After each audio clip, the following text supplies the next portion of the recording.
Good morning everyone. Last class के अंदर हम लोगों ने चैप्टर पढ़ा था क्लबिंग ऑफ इनकम। आज की क्लास में भी हम एक छोटा चैप्टर लेकर चल रहे हैं जिसका नाम है एग्रीकल्चर इनकम। एग्रीकल्चर इनकम हमारा टॉपिक 2 क्लास लेगा। 2 क्लासेस डिवाइडेड है, एक तो थ्योरेटिकल पार्ट है इसका, एक प्रैक्टिकल पार्ट है। तो थ्योरेटिकल पार्ट आज हम कंप्लीट कर लेंगे एग्रीकल्चर के बारे में, और इसके जो नोट्स है वो मैंने आपको ग्रुप पे सेंड कर दिए सभी को। आप लोगों को उसे नोट डाउन करना है और समझना यहाँ से। एग्रीकल्चर एक छोटा टॉपिक है, बिल्कुल क्लबिंग ऑफ इनकम की तरह, लेकिन हमें पढ़ना है, किसी भी तरीके से छोड़ना नहीं है ये भी चैप्टर एग्रीकल्चर इनकम। देखो भाई, एग्रीकल्चर इनकम का चैप्टर है। एग्रीकल्चर इनकम हम लोग डिस्कस करें तो 10 सबसेक्शन 1 में बोलेगा income from agriculture in India. Income from agriculture in India is exempt from income tax, but income from outside India is taxable। और टैक्सेबल किस साइड में हो जाएगी? वो अदर सोर्सेज में। मान लो, मेरी बात सुनना, income from agriculture in India is exempt from income tax, exempt from income tax, but income from agriculture from outside India is taxable under the head of other sources। उसको हम taxable करेंगे under the head of other sources में।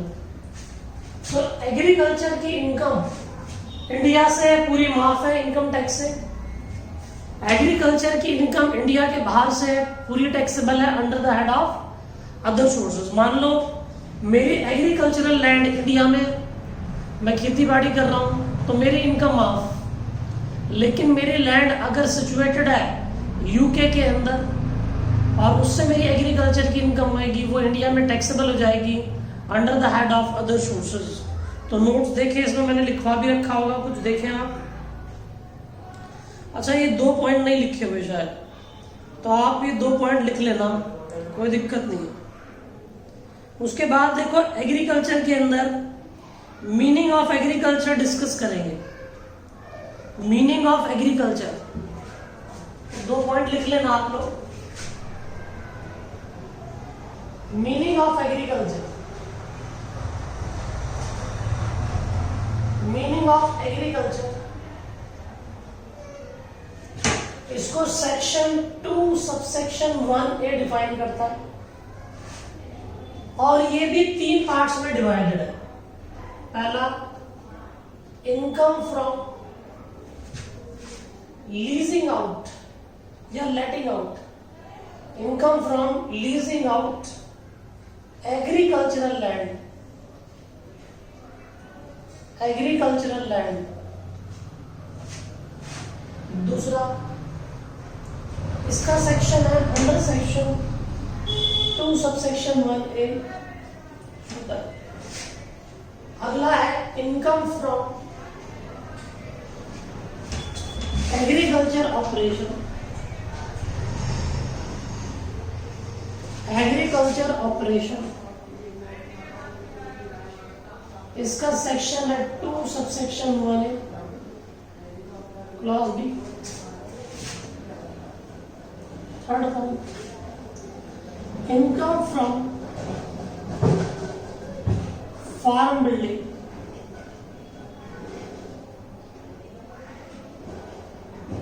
Income from farm building under section 2 subsection 1 clause C। तो agriculture को हमने 3 parts में divide करा। Income from leasing out of agricultural land, income from agriculture operation और income from farm building. Copy करने की जरूरत नहीं है, सब कुछ आपको दे रखा है। बस एक एक कर हम डिफाइन करेंगे कि क्या है। तो देखो, the term agriculture is defined under income tax act under section 2 subsection 1A-B-C। Income from letting out agricultural land, पहले वाले की हेडिंग डाली, इसको समझते हैं, प्लीज ध्यान देना। हम लोग इसको समझते हैं पहले वाले को, एग्रीकल्चर ऑपरेशन बाद में देखेंगे। तो देखो, income from letting out of agricultural land. मान लो मेरे पास 50 एकड़ जमीन पड़ी है और वो मेरे गांव के अंदर है और मैं दिल्ली के अंदर जॉब करता हूं, तो मैं खुद तो जाकर वहां खेती बाड़ी कर नहीं सकता। मैंने वहां जाकर किसी फार्मर को पकड़ा और उसे बोला कि तुम मेरी जमीन किराए पर ले लो, तुम यहाँ पर एग्रीकल्चरल एक्टिविटी करो, इसके एक फसल के तुम मुझे 2 लाख रुपए 3 लाख रुपए दे देना। तो वो जो 2 या 3 लाख रुपए मुझे मिलेंगे एग्रीकल्चर एक्टिविटी के, रेंट जो मिलेगा वो मेरी एग्रीकल्चर इनकम है। वो मेरी क्या है? एग्रीकल्चर इनकम है। कभी कभी एग्रीकल्चर इनकम हम लोग पैसे में ना लेकर काइंड में ले लेते हैं, हम लोग उसको बटाई पर दे देते हैं। हमारी एग्रीकल्चरल लैंड है, हमने अपनी एग्रीकल्चरल लैंड को किसी फार्मर को बोला कि भाई जमीन मेरी, मेहनत तेरी, तू काम कर, यहाँ जितना भी अनाज होगा उसका 50% तू ले जाइयो, 50% मैं रख लूंगा। अब मुझे 50% जो अनाज मिला उसकी वर्थ 4 लाख के बराबर है मार्केट में, तो वो 4 लाख रुपए भी मेरी एग्रीकल्चर इनकम हो जाएगी। तो पहला पॉइंट यही बोलता है, income from leasing out of agricultural land. तो पहले पॉइंट के अंदर यही बातें डिस्कस करी हुई है। आओ जरा मैं पढ़ता हूं। Income from letting out of agricultural land. If any person has let out any agricultural land and rent so received will be considered to be agriculture income and will be exempt from income tax. For example, Mr. Ram के पास 10 एकड़ of agriculture land है India में, which is given on a lease on a rent of rupees 2 lakh रुपए, it will be considered to be agriculture income. ठीक है, उसको agriculture income मानेंगे, मैंने तुम्हें भी बताया ही था। आगे कहता है रेंट रिसीव्ड इन काइंड। मैंने बोला था कि बटाई पर दे दी, अब उसने पैसे नहीं लेकर क्या करा, अपने उस फार्मर से बोला कि भाई तुम मुझको पैसे ना देकर व्हीट क्रॉप दे दो। If rent is received in kind still it will be considered to be agriculture income. For example, mister Ram has let out 10 एकड़ of agricultural land and has received wheat crop. और उसने क्या करा, wheat crop receive कर लिया जिसकी worth market में 2 लाख थी। It will be considered to be agriculture income. इसको हम लोग क्या नाम देंगे? एग्रीकल्चर इनकम का नाम देंगे। आगे देखो आगे क्या कह रहा है। आगे बोलता है कि अगर मान लो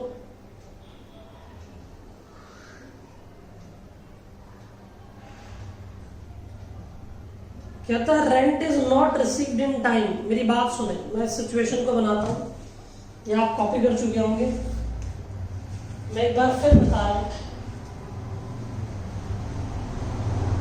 हम पहला टॉपिक पढ़ रहे थे, मिस्टर राम के पास 10 एकड़ एग्रीकल्चर लैंड, 10 एकड़ एग्रीकल्चरल लैंड, ये रही वो एग्रीकल्चरल लैंड। 10 एकड़ एग्रीकल्चरल लैंड है, ये खेती मैंने बना दी, आप समझ जाना जो भी है।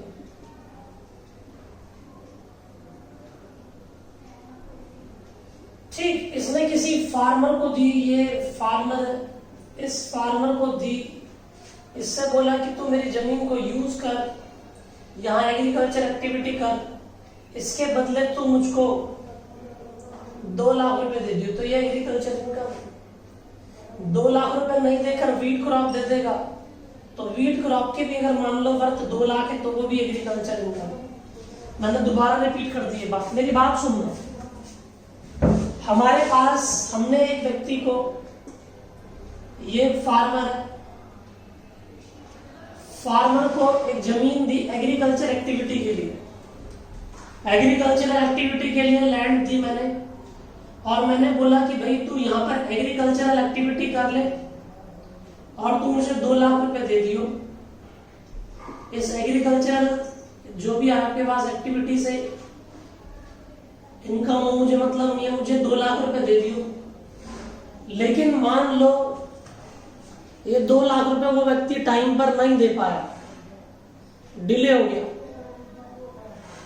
ये 2 लाख रुपए डिले हो गई, तो डिले इन पेमेंट हो गई। डिले इन पेमेंट हो गई तो उस केस के अंदर हमको इंटरेस्ट भी मिलेगा।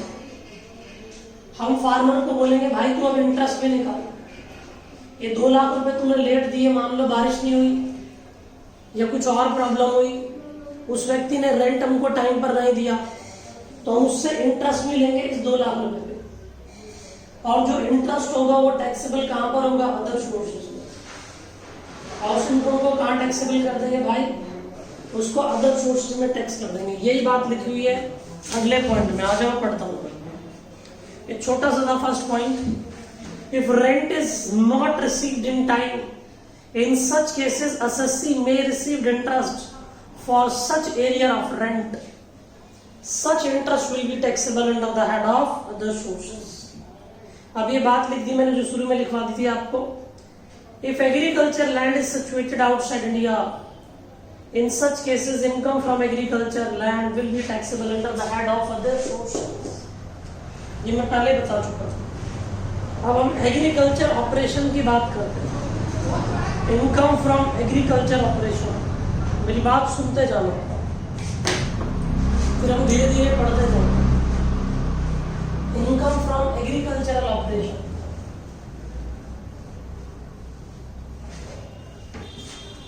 सेकेंड पॉइंट डिस्कस कर रहे हैं। Income from agricultural operation,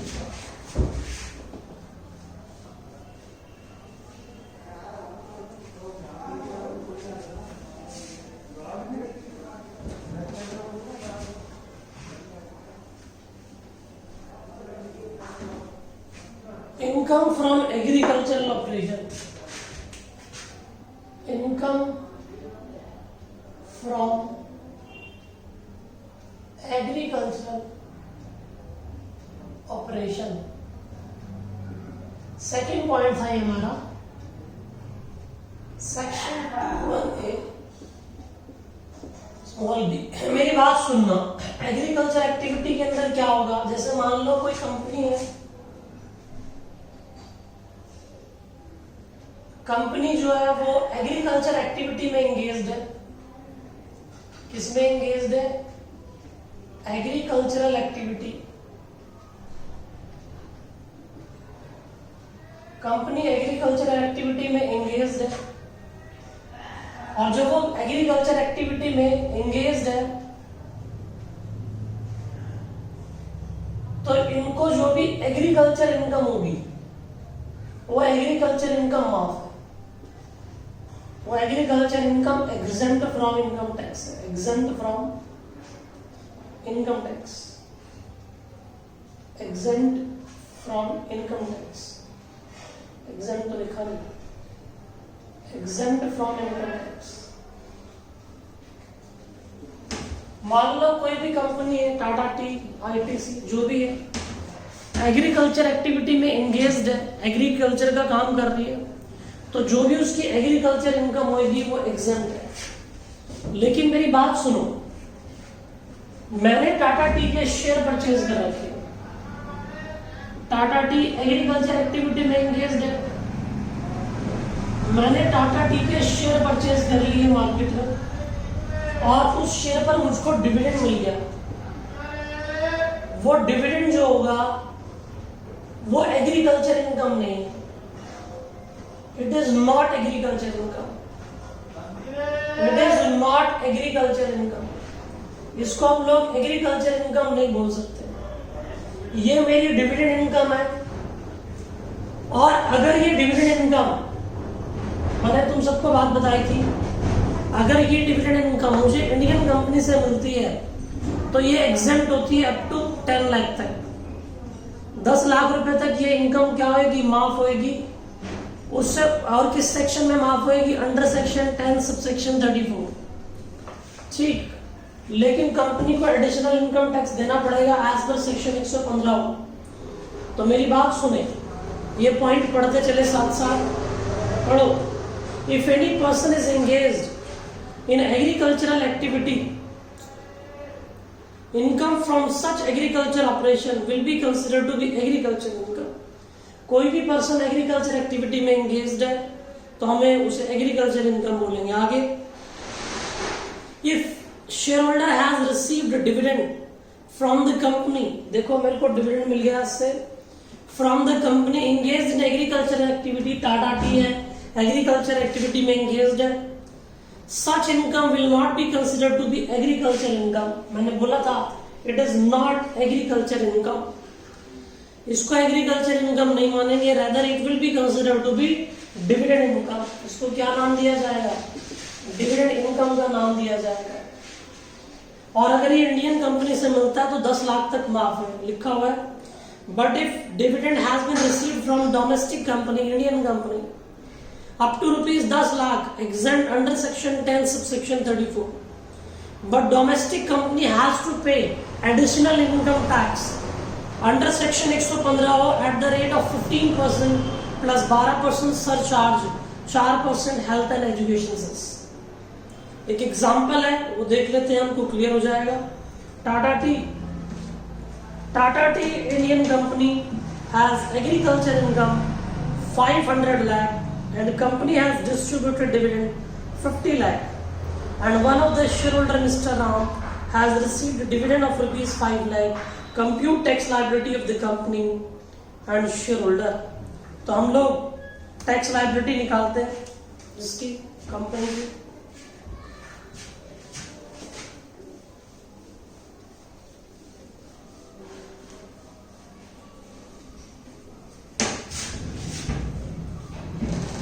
second topic में पढ़ रहे हैं। टाटा टी की एग्रीकल्चर इनकम है, income from agricultural activity 500 lakh रुपए, ये एग्जेम्प्ट हो जाएगी। ये इनकम क्या हो जाएगी, माफ, एग्जेम्प्ट फ्रॉम इनकम टैक्स, ठीक है। लेकिन कंपनी को एडिशनल इनकम टैक्स देना पड़ेगा। एडिशनल इनकम टैक्स कैसे देना पड़ेगा, उसको बोलते हैं additional income tax. Additional income tax बोल दो, डिविडेंड डिस्ट्रीब्यूशन टैक्स बोल दो,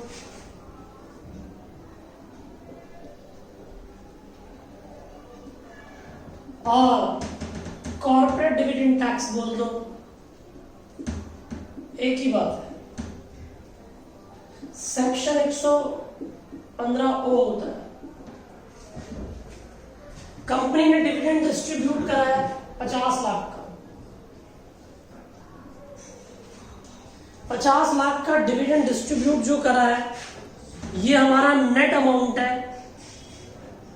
मतलब नेट अमाउंट कैसे, हम लोग टैक्स वैक्स काट कर देंगे। जैसे मान लो हमारे पास 15% लगता है एडिशनल इनकम टैक्स, 15 पे 12% सरचार्ज,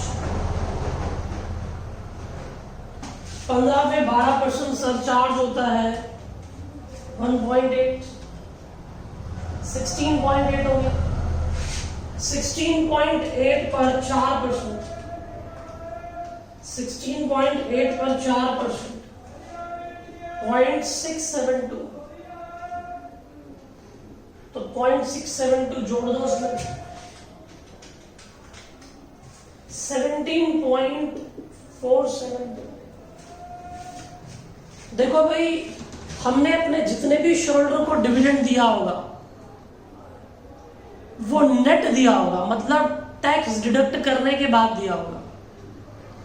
तो कोई भी टर्म अपने आप में 100 रुपीज होती है।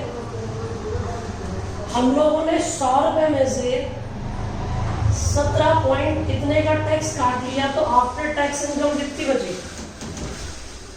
आफ्टर टैक्स इनकम कितनी बची? 82 पॉइंट, यही है 82.528।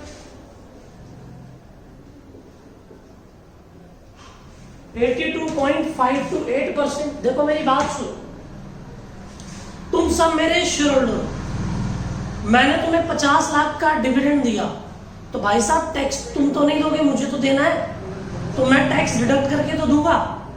जो मैंने तुम्हें 50 लाख रुपए दिए हैं, उसमें से अगर वो 50 लाख दिए हैं तो उस पर टैक्स ऑलरेडी पे हो गया है, तो ये नेट अमाउंट है, आफ्टर टैक्स अमाउंट है।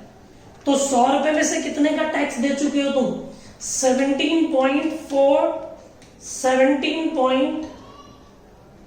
रुपए में से 17.472। तो तुम्हारा जो ये टर्म बच गया, ये आफ्टर टैक्स का है कि 50 लाख की जो वैल्यू है वो 18.528% है। तो एडिशनल इनकम टैक्स कितने परसेंट होगा वो निकाल लो। 50 लाख रुपए जो दिया है वो आफ्टर टैक्स कितने को रिप्रेजेंट करता है? वो आफ्टर टैक्स कितने को रिप्रेजेंट करता है? तो यूनिटरी मेथड मैंने लगाया कि भाई ये 82.528 को रिप्रेजेंट करता है, इसको इंटू करा 17.472 से, तो हमारे पास आ गया 10.58549 लाख। तो इतने पैसे का हमको एडिशनल इनकम टैक्स देना पड़ेगा। इसने अलग कैसे निकाल रखा है? बच्चे ने कैलकुलेशन दिक्कत करी है क्या, या मेरी गलत हो गई? 50 लाख है, 50 लाख पूरा अमाउंट ले लेता हूं। ये भैया अपने आप में 82.528 है, इंटू कर दो इसको किससे? 17.472 से। ये बच्चे ने गलत कर रखा भाई, ये ठीक कर लेना, कैलकुलेशन करके भी देखोगे तो यही आएगा आपका। 50 लाख रुपए है, पॉइंट डाल देता हूं भले में, ये लो 10,58,549 रुपए ये टैक्स के पैसे कंपनी ने जमा करेंगे। 50 lakh divided by 82.528 divided by into 17.472, ठीक है, इतना ही आ रहा है। इसको 50 रुपए बना दो, ये 50 रुपए बना दो। और मिस्टर राम ये रहा, मिस्टर राम बोलेगा मुझे डिविडेंड मिला, dividend from domestic company, domestic company, dividend मिला from domestic company rupees 5 lakh. 10 lakh से कम है, माफ है, एग्जम्प्ट है अंडर सेक्शन 10 सबसेक्शन 34।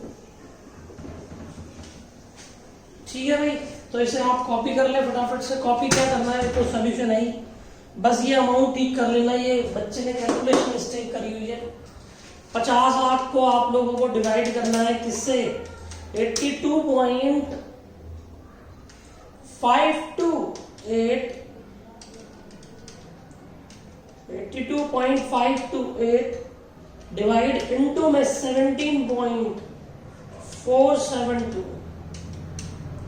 तो ठीक है, ये आ रहा है, लेकिन मिस्टर राम के हाथ में ये क्या होगा? टैक्सेबल हो जाएगा। देखो दोबारा समझ लो, एग्रीकल्चर से कंपनी टाटा टी की इनकम पूरी माफ, एडिशनल इनकम टैक्स देना पड़ेगा भैया 50 लाख पे। जो 50 लाख आपने दिया है वो टैक्स देने के बाद अमाउंट है, और वो कितने परसेंट है, वो हमारा इतने परसेंट है, और वो हमने ऐसे निकाला। इसको डिवाइड करा यूनिटरी मेथड से, 1% का आ गया, कितने परसेंट के लिए टैक्स निकल गया, ये आ गया हमारा टैक्स, इतना टैक्स जमा करा होगा। तो कॉपी करने की तो जरूरत है नहीं, कॉपी तुम्हारे पास ऑलरेडी है। अब मेरी बात एक और सुनो, मान लो एक पार्टनरशिप फर्म, पार्टनरशिप फर्म के अंदर पार्टनर काम करते हैं और वो पार्टनर एग्रीकल्चर एक्टिविटी में एंगेज्ड है। ठीक, मिस्टर राम और मिस्टर श्याम ने तय करा कि उनके पास बहुत सारी एग्रीकल्चर की लैंड पड़ी है, उन लोगों ने वहां पर सेब उगाने स्टार्ट करे और एग्रीकल्चर का काम स्टार्ट करा। तो मिस्टर राम जो था खुद ही खेती बाड़ी करता था, मिस्टर श्याम नहीं करता था। तो मिस्टर राम को सैलरी मिलना स्टार्ट हो गई, तो वो जो सैलरी मिलेगी उसे, वो भी एग्रीकल्चर इनकम होगी, एज पर decided case RM Chidambaram Pillai versus CIT। तो मैं इस बात को भी पढ़ता हूं, आ जाओ। कहता है, if any partnership firm has agriculture income it will be exempt from income tax. बिल्कुल माफ। Partnership firm paid any salary or interest to the partner, it will be considered to be agriculture income as per decided case RM Chidambaram Pillai versus CIT। एक और बात सुनना, चाहे agriculture हो चाहे non agriculture हो, एक सिंपल सी बात आ रही है। मैं पहले क्लबिंग ऑफ इनकम में बता चुका था, ये कॉपी करने की जरूरत नहीं है, सिर्फ ये पॉइंट देखना था आपको। कॉपी करना हो तो आप लोग वीडियो रोक कर देख लेना, मैं आगे चलूं।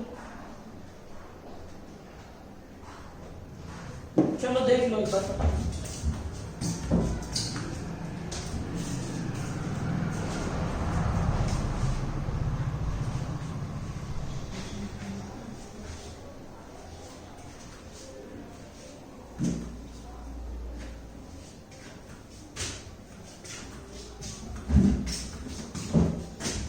एक सिचुएशन और समझो, हमारे पास एक सिचुएशन और आ रही है, वीडियो को रोक कर देख लेना आप अगर नोटिंग करनी हो।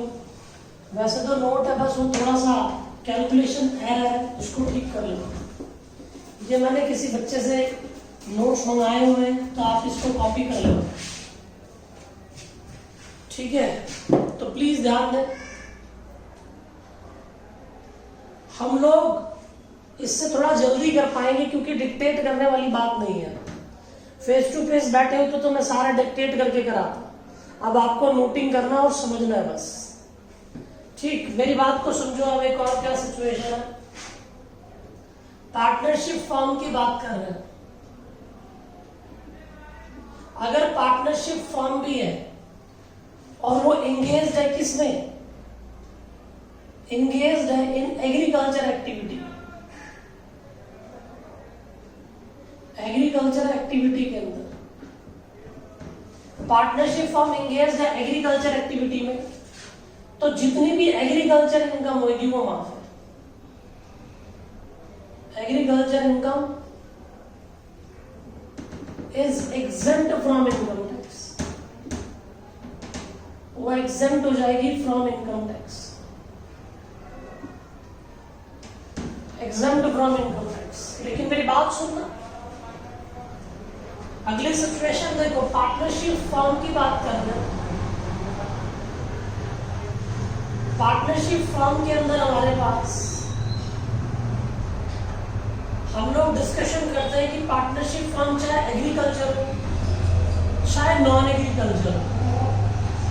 अच्छा एक बात पहले देख लो, पार्टनरशिप फर्म के अंदर पार्टनर काम करते हैं, ये रहे पार्टनर, इनको कोई सैलरी और इंटरेस्ट, प्लीज ध्यान देना मैं लिख रहा हूं जिससे कि दिक्कत ना हो, आपको सैलरी और इंटरेस्ट कुछ भी मिले उसे भी हम एग्रीकल्चर इनकम का नाम देंगे, और एग्रीकल्चर इनकम का नाम देंगे एज पर डिसाइडेड केस RM चिदम्बरम, तुम्हारे पास लिखा हुआ है RM Chidambaram Pillai versus CIT, ठीक है। ये तुमको दे रखा लिखकर, कोई दिक्कत नहीं। लेकिन एक और सिचुएशन, पार्टनरशिप फर्म से चाहे वो एग्रीकल्चर हो चाहे नॉन एग्रीकल्चर हो, उसको शेयर मिल रहा है आउट ऑफ प्रॉफिट। बच्चों वो टैक्स नहीं होगा, वो एग्जेम्प्ट है अंडर सेक्शन 10 सबसेक्शन 2। मेरी बात सुनो, जब पार्टनरशिप फर्म ने टैक्स पे कर दिया प्रॉफिट पे, तो यहां पर म्यूचुअल एजेंसी चलती है। जब पार्टनरशिप फर्म ने टैक्स पे कर दिया तो प्रॉफिट पे अलग से, हाँ वो अपनी सैलरी और इंटरेस्ट पे टैक्स जरूर दे सकते हैं, लेकिन वो अलग से टैक्स नहीं देंगे कभी भी। किस पर? अपने प्रॉफिट पर। जो शेयर उनको मिला है प्रॉफिट का पार्टनरशिप फर्म से, वो माफ है अंडर सेक्शन 10 सबसेक्शन 2A, चाहे वो पार्टनरशिप फर्म एग्रीकल्चर में एंगेज्ड हो या नॉन एग्रीकल्चर एक्टिविटी करती हो, दोनों में से भले कुछ भी क्यों ना करे। तो देखो इसमें ये लिखा हो, पढ़ो प्लीज। क्या है? Partnership firm, if partner has received any share out of profit partnership firm, it will be exempt from income tax under section 10 subsection 2A. It doesn't matter whether the partnership firm has agriculture income or non-agriculture. Partnership firm has non-agriculture income, salary or interest will be taxable by partner, will be taxable under the head of business profession. बिल्कुल सही बात है, ये एक simple सी बात है जो हम बिजनेस प्रोफेशन में पढ़ेंगे। बिजनेस प्रोफेशन के अंदर मान लो पार्टनरशिप फर्म है, वो नॉन एग्रीकल्चर एक्टिविटी में काम करते हैं। वो उनका मान लो मैं मेरे दोस्त के साथ कोचिंग सेंटर खोलता हूँ, हम दोनों पार्टनर है, हमको सैलरी और इंटरेस्ट मिल रहा है पार्टनरशिप फर्म से, वो बिजनेस प्रोफेशन में टैक्सेबल हो जाते हैं क्योंकि हम लोग एग्रीकल्चर एक्टिविटी में एंगेज्ड नहीं है। आगे देखो मीनिंग ऑफ एग्रीकल्चर के बारे में डिस्कस कर रहा हूं। देखो द टर्म ऑफ एग्रीकल्चर को डिफाइन करने के लिए हमको कुछ ऑपरेशन करने पड़ते हैं, जो कि राजा Binoy Kumar Sahas Roy versus CIT commissioner of income tax के केस में डिसाइड किया गया था कि कुछ ऑपरेशन एग्रीकल्चर कॉन्स्टिट्यूट करने के लिए कुछ हमको ऑपरेशन करने जरूरी है। कुछ ऑपरेशन क्या होते हैं? एक होता है बेसिक ऑपरेशन और एक होता है सब्सिक्वेंट ऑपरेशन। बेसिक ऑपरेशन के अंदर क्या होता है? खेतों में हल चलाएंगे, सीड्स एंड फर्टिलाइजर यूज करेंगे, ठीक। सब्सिक्वेंट के अंदर वाटरिंग करेंगे, ठीक है, हम उसको प्रोटेक्ट करेंगे, प्लांट को इंसेक्टिसाइड पेस्टिसाइड यूज करेंगे, केयर करेंगे प्लांट की। तो ये ऑपरेशन अगर तुमने करे तो एग्रीकल्चर है, अगर तुमने ये ऑपरेशन नहीं करे तो वो एग्रीकल्चर नहीं है। इस बात को डिसाइड करा था राजा बिनोय कुमार साहस रॉय के केस में। मान लो जैसे जंगलों के अंदर पेड़ पौधे अपने आप ही उग जाते हैं, वहां कोई व्यक्ति खेती बाड़ी नहीं कर रहा, कोई वाटरिंग नहीं कर रहा, कोई बीज नहीं बो रहा, तो कोई फर्टिलाइजर यूज नहीं कर रहा, वो अपने आप ही खेती हो रही है, that will not be considered to be agriculture. उसे हम एग्रीकल्चर के अंदर कंस्टिट्यूट नहीं करके चलेंगे। तो आओ जरा पढ़े इसके अंदर क्या लिखा है। कहता है meaning of agriculture, the term of agriculture and agricultural purposes has not defined under income tax, accordingly its meaning has been explain. मैंने बोला case Raja Binoy Kumar Sahas Roy versus CIT। If any person has performed following two operation, it will be considered to be agriculture. पहला basic operation बोला था। In order to constitute agriculture, there must be basic operation like plugging of land, खेतों में हल चलाएंगे, comma sowing seeds, हम लोग बीज बोएंगे, planting and similar kind of operation on land, ठीक है, planting करेंगे। Subsequent operation after carrying out, care out करेंगे। Basic operation there must be subsequent operation like weeding करेंगे, उसके ग्रोथ के आसपास डिगिंग कर देंगे, ठीक है, वाटरिंग करेंगे, रेगुलर इंटरवल करेंगे, पेस्टिसाइड्स इंसेक्टिसाइड दवाई यूज करेंगे to protect the plant, the crop, protect the crop. It will also include pruning and harvesting. Pruning का मतलब होता है ट्री और bush by cutting away dead और ओवरग्रोन ब्रांचेस। जो साइड में ओवरग्रोन ब्रांचेस हो जाएंगी हम उसको कट कर देंगे। बात समझ आती है? तो एग्रीकल्चर को कॉन्स्टिट्यूट इनकम टैक्स नहीं करता, केस डिफाइन करता है जिसका नाम है, क्या केस का नाम है? राजा बिनोय कुमार साहस रॉय वर्सेस CIT। इसने बोला भाई एग्रीकल्चर कॉन्स्टिट्यूट करने के लिए दो काम जरूरी है, एक बेसिक ऑपरेशन, दूसरा सब्सिक्वेंट ऑपरेशन। बेसिक ऑपरेशन क्या है? खेतों में हल चलाएंगे, सीड्स एंड फर्टिलाइजर यूज करेंगे, ये सारे काम करने पड़ेंगे। सब्सिक्वेंट ऑपरेशन मैंने तुम्हें बताया था, डिगिंग करना, ठीक, प्रूनिंग करना, वाटरिंग करना, इंसेक्टिसाइड पेस्टिसाइड यूज करना, तो ये सारे काम करेंगे हम लोग, ठीक है। तो हम लोग इसके अंदर देखेंगे आगे कि आगे क्या बोल रखा है। Income which is partially agriculture and partially from business, इसके बारे में डिस्कस करेंगे। सेकंड पॉइंट थोड़ा बड़ा है हमारा, आज की क्लास में हम लोग इसे कर देंगे ओवर, फिर अगली क्लास के अंदर मैं इसके प्रैक्टिकल के लिए क्लास बनाऊंगा, थ्योरेटिकल पार्ट हम कर देंगे अभी ओवर।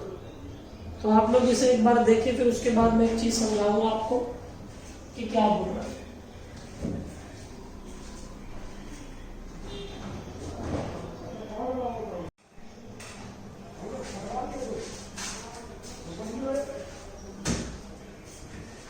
देखो अगला टॉपिक है, क्या बोलता है, प्लीज ध्यान देना। कहता है income which is partially agriculture and partially from business. तो मेरी बात सुनो,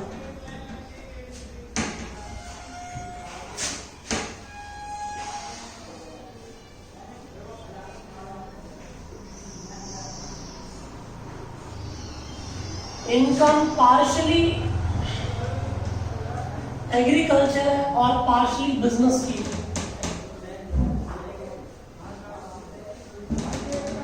इनकम पार्शियली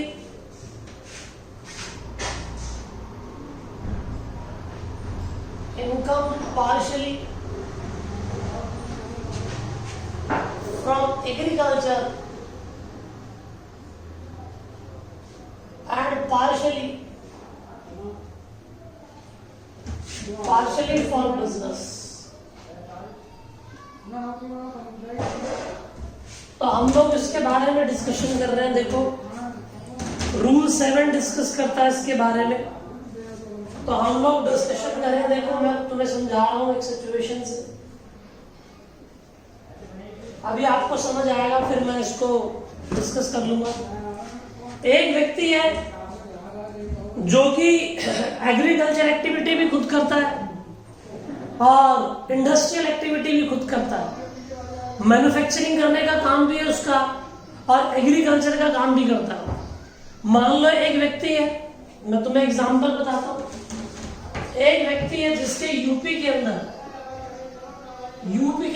एग्रीकल्चरल फील्ड्स है, एग्रीकल्चरल लैंड है उसकी बहुत सारी, और वो वहां पर गन्ने की खेती करता है। ये गन्ने की खेती करता है, ये लो जी मैंने गन्ने बना दिए, ये गन्ने की खेती करता है यहाँ, ठीक है। और गन्ने से बनती है चीनी। गन्ने से क्या बनती है? चीनी। ये गन्ने की खेती आप समझना प्लीज, ठीक। ये शुगर केन है, शुगर केन फील्ड्स, ठीक है, गन्ने के खेत है। और इस गन्ने को उगाने के लिए इस व्यक्ति ने 3 लाख रुपए का सीड्स एंड फर्टिलाइजर यूज करा। 3 लाख रुपए का सीड्स एंड फर्टिलाइजर जो भी है, बेसिक जो चीजें हैं वो यूज उसने करी। जब ये गन्ना बनकर तैयार हुआ तो इस व्यक्ति ने इस गन्ने को सेल नहीं करा। अगर ये मार्केट में बेचता तो 10 लाख का बिक जाता, लेकिन इसने बेचा नहीं, इसकी मार्केट वैल्यू। इस व्यक्ति ने क्या करा, इसकी दिल्ली के अंदर शुगर केन की फैक्ट्री है, शुगर केन की मैन्युफैक्चरिंग इंडस्ट्रियल यूनिट है। शुगर केन की फैक्ट्री मतलब चीनी बनाता है यहाँ पर, यहाँ इंडस्ट्रियल एक्टिविटी। और ये गन्ना इसने यहां ट्रांसफर कर दिया, ये गन्ना इसने यहां ट्रांसफर कर दिया। मार्केट से खरीदता तो 10 लाख का मिलता, इसने खुद के खेतों में उगाया और उसको ट्रांसफर कर दिया दिल्ली में इंडस्ट्रियल यूनिट में। और चीनी जो बनकर तैयार हुई, शुगर केन जो बनकर तैयार हुई, उस शुगर केन की मार्केट वर्थ उसकी मार्केट वर्थ थी भैया, उसकी मार्केट वर्थ थी 20 लाख रुपए। उसकी मार्केट वर्थ थी क्या? 20 लाख। अब मैं तुम्हें बताता हूं एग्रीकल्चर इनकम क्या और बिजनेस की इनकम क्या। मेरी बात सुनो, 10 लाख का सीड्स एंड फर्टिलाइजर यूज लगा और 3 लाख का, और इसकी मार्केट वैल्यू लगभग 3 लाख है, तो 7 लाख रुपए हमारी एग्रीकल्चर इनकम। 7 लाख रुपए हमारी क्या है? एग्रीकल्चर इनकम है। और जब हम लोग बिजनेस प्रोफेशन की इनकम निकालेंगे तो P&L बनाएंगे। मेरी चीनी कितने की बनी? मेरी चीनी बनी 20 लाख रुपए की, लेकिन इसके अंदर रॉ मटेरियल क्या लगा था? गन्ना लगा था, और वो गन्ना 10 लाख रुपए का आया था, मार्केट से खरीदता, तो 10 लाख रुपए की मेरी बिजनेस की इनकम आ जाएगी। ये 10 लाख रुपए बिजनेस प्रोफेशन में टैक्स होंगे, 7 लाख एग्रीकल्चर में, 10 लाख बिजनेस प्रोफेशन में। आई होप किसी को डाउट नहीं होना चाहिए। एग्जाम्पल में भी कुछ ऐसी बात करी हुई है मैंने, आओ मैं डिस्कस करूं। कहता है if any person is engaged in growing as well as manufacturing activity, in such cases it will be presumed that he has transferred agriculture produce to industrial unit, transfer करेगा, and expenses on the agriculture shall be allowed to deducted from the amount and balance will be agriculture income। मैंने discuss कर लिया भाई, मैंने घटा दिए, ठीक है, and balance for agriculture income while computing income from business, market value of the price will be allowed to deducted, उसको डिडक्ट कर देंगे या डेबिट कर देंगे as a cost of raw material. For example, बिल्कुल यही एग्जांपल है, मैंने जान करके लिया ऐसा। मिस्टर राम है sugar cane field where he has engaged in growing sugar cane and also sugar factory. He has incurred 3 lakh रुपए, ये जी भाई 3 लाख रुपए। He has incurred rupees 3 lakh रुपए in connection with growing of sugar cane crop. Entire sugarcane crop is transferred to the sugar factory। जब उसकी market value 10 lakh थी, तो एग्रीकल्चर इनकम क्या होगी? 10 में से 3 का सीड्स फर्टिलाइजर माफ कर का, तो 7 lakh. While computing the income of sugar factory, 10 lakh रुपए will be debited as the cost of raw material। 20 lakh की चीनी मान ली तो 10 लाख रुपए बिजनेस की इनकम। आगे आ रही है income in case of growing and manufacturing of rubber. ये सिंपल पॉइंट है, मेरी बात सुनना। हमारे पास income from growing and manufacturing of rubber. चले आगे, ये परसेंटेज तुम्हें याद रखनी पड़ेगी, कोई ज्यादा मुश्किल बात नहीं है, ये परसेंटेज तुम्हें ध्यान रखनी पड़ेगी। अच्छा, ये कॉपी करना था क्या? कॉपी क्या करना है, मैंने तुम्हें दे रखा है, पूरा का पूरा दे रखा है, कोई दिक्कत नहीं है। कर रहा था तो तुम कर सकते हो, वीडियो रोक लेना। अब मैंने इसे हटा दिया, हटा ही देता हूँ।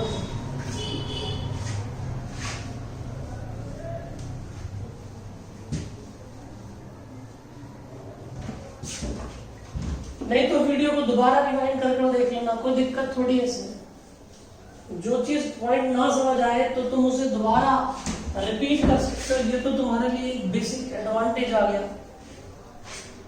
अब मेरी बात सुनना, ये कह रहा है income in case of growing and manufacturing of rubber. Growing and manufacturing of rubber, बच्चों ग्रोइंग और manufacturing, growing and manufacturing of rubber.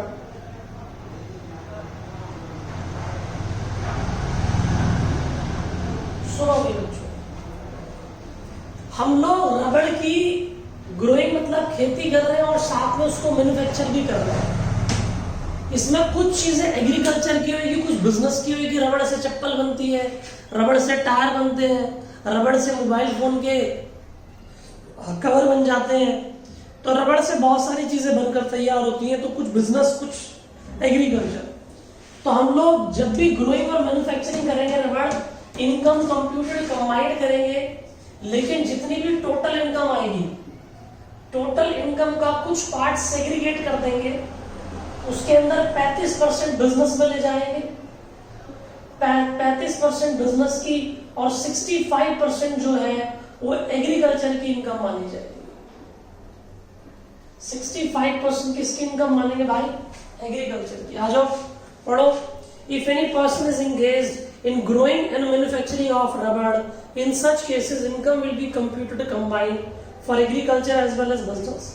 35% of business will be business income and balance will be agriculture income. For example भी है, if agriculture income 100 lakh, growing और manufacturing से 35 lakh business की होगी, 65 lakh agriculture की होगी। आगे कंप्यूटेशन ऑफ इनकम, ये बिल्कुल यहाँ पर परसेंटेज है, सेम ही बात करूंगा मैं, कोई दिक्कत वाली बात नहीं है। कहता है if any person is engaged in growing and manufacturing of coffee, in manufacturing of coffee income shall be computed combined for agriculture as well as business. 40% business की इनकम होगी, 60% एग्रीकल्चर की। बिल्कुल सेम ऐसी बात थी कि अगर मान लो कोई व्यक्ति ग्रोइंग और मैन्युफैक्चरिंग कॉफी करता है तो जितनी भी इनकम होगी उस इनकम का 40% बिजनेस और 60% एग्रीकल्चर का माना जाएगा। फॉर एग्जाम्पल भी है, mister Ram has income from growing and manufacturing of coffee 100 lakh, 40 lakh तो बिजनेस की हो गई, 60 लाख एग्रीकल्चर की हो गई। आगे अगली बारी आ रही है, if any person is engaged in growing and curing of coffee, growing and curing coffee या मतलब मैन्युफैक्चरिंग नहीं है तो 25% बिजनेस की ले लेना, 75% एग्रीकल्चर इनकम हो जाएगी।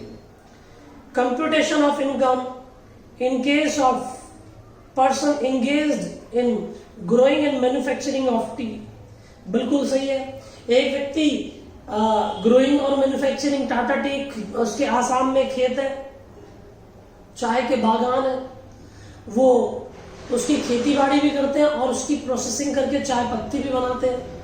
तो 40 और 60 की रेशो रहेगी दोबारा से, 40% बिजनेस की इनकम, 60% एग्रीकल्चर की इनकम। आ जाओ पढ़ो भाई, चलो। कहता है if any person is engaged in growing and manufacturing of tea, income shall be computed combined for agriculture as well as business. 40%, पढ़िए, 40% of such income will be agriculture, business income, and 60% will be agriculture. For example, Mr. Ram has income from growing and manufacturing of tea, 100 lakh रुपए की, 60 lakh agriculture, 40 lakh इसकी हो जाएगी। अब marketing operation के बारे में हम बात करते हैं। मार्केटिंग ऑपरेशन के बारे में बात करते हैं। मार्केटिंग ऑपरेशन को भी हम लोग एग्रीकल्चर के अंदर लेकर चलते हैं। मार्केटिंग ऑपरेशन वो होता है बच्चों जो कि कुछ चीजें ऐसी होती है जिसके बिना हम मार्केट के अंदर नई चीजें बेच सकते हैं। सरसों का तेल अगर हमें निकालना है तो सरसों को तेल के अंदर कन्वर्ट करने के लिए मशीन में क्रश करना पड़ेगा। नारियल के तेल के लिए उसे क्रश करना पड़ेगा। गेहूं जैसा उगा है वैसा का वैसा नहीं बिकेगा, उसे थ्रेशर मशीन में उसके भूसे को अलग और गेहूं को अलग निकालना पड़ेगा। तो ये जो प्रोसेसिंग हमें करनी पड़ती है इसको एग्रीकल्चरल ऑपरेशन, ये मार्केटिंग प्रोसेस बोलते हैं। तो इसके अंदर जो भी इनकम होगी उसे भी हम एग्रीकल्चर का नाम देते हैं, जिसके बिना मदद के मार्केट के अंदर वो चीज नहीं बेची जा सकती है। ठीक है भाई, आओ पढ़ते हैं। मार्केटिंग ऑपरेशन और marketing process. Sometime cultivator may not get the ready market to sell the crop in form in which it was grown। कहता है कभी कभी कल्टीवेटर को चीजें बिल्कुल रेडी नहीं मिलती, जिस रूप में बन रही है उसी रूप में बेच दे वो। ठीक, it was grown, some essential processes are required to carry out to make the crop fit for sale। ठीक, in such cases income shall be continued to be agriculture, उसे भी एग्रीकल्चर बोलेंगे। Threshing, in case of wheat crop हमको machine मंगानी पड़ती है जो threshing करती है।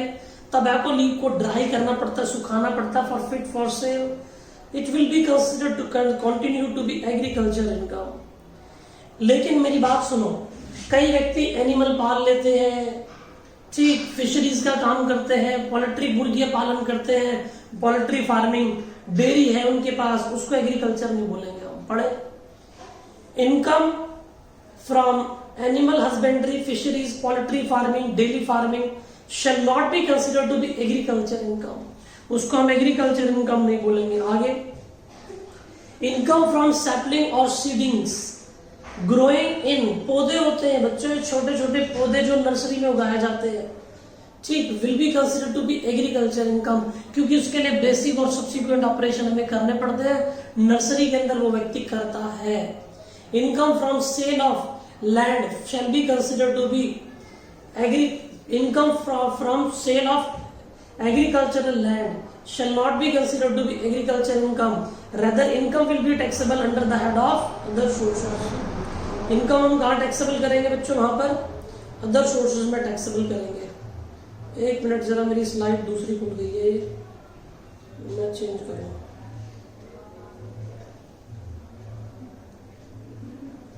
हाँ, तो हम यहाँ थे। ठीक है, इनकम फ्रॉम सैपलिंग्स, पौधे, seeds growing in nursery shall be considered to be agriculture. लेकिन नहीं, सॉरी, मैंने अदर सोर्सेज बोल दिया था, मेरी mistake. Income from sale of agricultural land. बच्चों मेरे पास एग्रीकल्चरल लैंड है, मैंने तुम्हें बताया था under section 2 subsection 14 capital gain के अंदर। जिन्होंने नहीं पढ़ा उन्हें मैं पढ़ाऊंगा। शाम वाला बैच बचा हुआ है 7287 वाला MWF में जो चलता था, उनको कैपिटल गेन पढ़ाना है।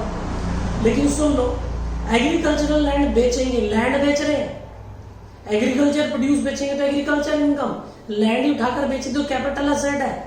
कैपिटल असेट अगर रूरल एरिया में है तो कैपिटल असेट नहीं है, लेकिन सॉरी, एग्रीकल्चर लैंड अगर रूरल एरिया में तो कैपिटल असेट नहीं है, अर्बन एरिया में तो कैपिटल असेट है, कैपिटल गेन में टैक्स होगा। आगे देखो, मैं अगली बात कर रहा था जो मैंने अभी आपको बताई। मान लो मेरे पास एग्रीकल्चरल लैंड है बहुत बड़ी, और वो एग्रीकल्चरल लैंड में मनोज कुमार को फिल्म शूटिंग के लिए दे देता हूँ। वो वहां आकर गाना गाता है, फिल्म शूटिंग करता है, मेरे देश की धरती सोना उगले उगले हीरे मोती।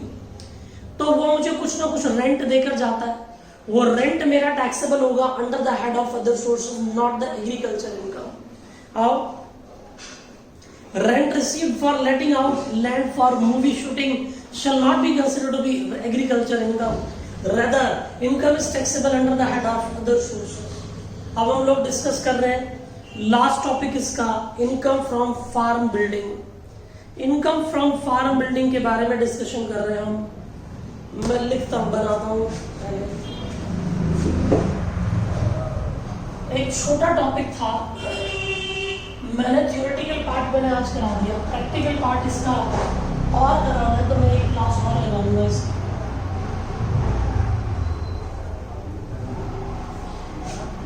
Income from farm building.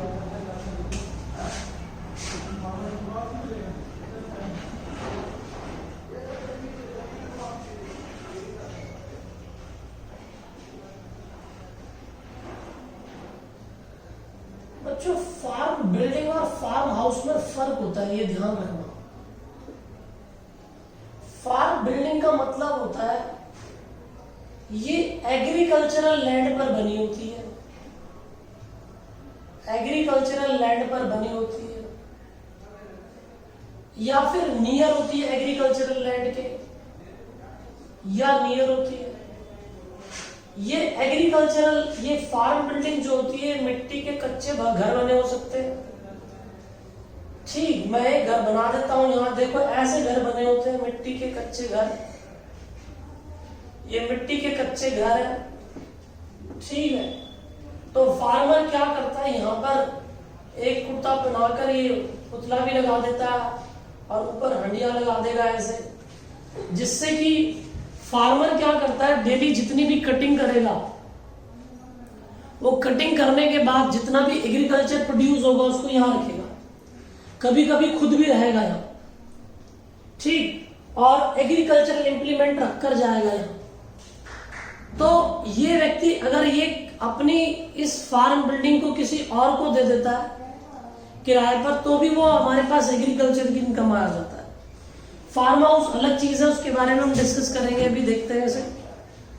If any building is in agricultural field, मैंने बोला था एग्रीकल्चरल लैंड में, और is near to agricultural field, it is being used for storing agriculture produce, मैंने बोला अभी, और फॉर एग्रीकल्चरल इंप्लीमेंट्स, जो भी इंप्लीमेंट, दाती, खुरपा, जो भी यूज हो रहा है, it is being used as a dwelling unit. Dwelling unit मतलब रहने के लिए by the farmer himself. Such building will be called farm building and its income will be computed as per the provision given under the head of house property. Income shall be considered to be agriculture income. Such building कहां पर होनी चाहिए? Agricultural land area में होनी चाहिए जो कि rural area है. If it is in the urban area, it should be constructed on the land which has been classified as agricultural land. वो एग्रीकल्चरल लैंड क्लासिफाई की जानी चाहिए. मैंने भी बताया था, मैं फार्म हाउस के बारे में भी बताता हूँ. बच्चों, फार्म हाउस जो होते हैं वो अलग चीज है. फार्म हाउस हम लोग वेंकेट के रूप में देखते हैं. फार्म हाउस बड़े बड़े वेंकेट बना दिए जाते हैं, चारों तरफ बाउंड्री होती है और उसको शादियों के पर्पज के लिए लेट आउट किया जाता है. ठीक, तो अगर फार्म हाउस लेट आउट किया जाता है, उसकी आने वाली इनकम जो रेंटल इनकम होगी वो हाउस प्रॉपर्टी के चैप्टर में जाएगी, उसको हम एग्रीकल्चर नहीं बोलेंगे. There is a difference between the farm building and the farm house. Farm building में तो मैं पढ़ा चुका हूँ, एग्रीकल्चरल लैंड में और नियर एग्रीकल्चरल लैंड के पास हो सकती है और किस किस पर्पज के लिए यूज होगी ये मैंने बता दिया. लेकिन फार्म हाउस जो होते हैं ये हमारे, इससे रेंट जो आएगा उसे हम लोग हाउस प्रॉपर्टी के अंदर ले जाते हैं, क्योंकि यहाँ एग्रीकल्चर का कोई लेना देना नहीं होता. तो आज की क्लास के अंदर मैंने एक छोटा टॉपिक एक ही क्लास के अंदर एग्रीकल्चर को निपटा दिया. अगली क्लास के अंदर बस इसका प्रैक्टिकल पार्ट है वो हम पढ़ेंगे. अगर हम लोग फेस टू फेस में भी काम करते तो मैक्सिमम 2-2.5 क्लास ज्यादा से नहीं लगती, इतने में हमारा काम हो जाता. बस आप लोग इसकी नोटिंग कर कर एक बार एक क्लास करेंगे तो आपको क्लियर हो जाएगा. तो आज हम इतनी बात करेंगे. इसकी अगली जो प्रैक्टिकल क्लास है वो मैं जल्दी लेकर आऊंगा आपके साथ, वो क्लास 2 होगी. तो आज इतनी चर्चा करेंगे.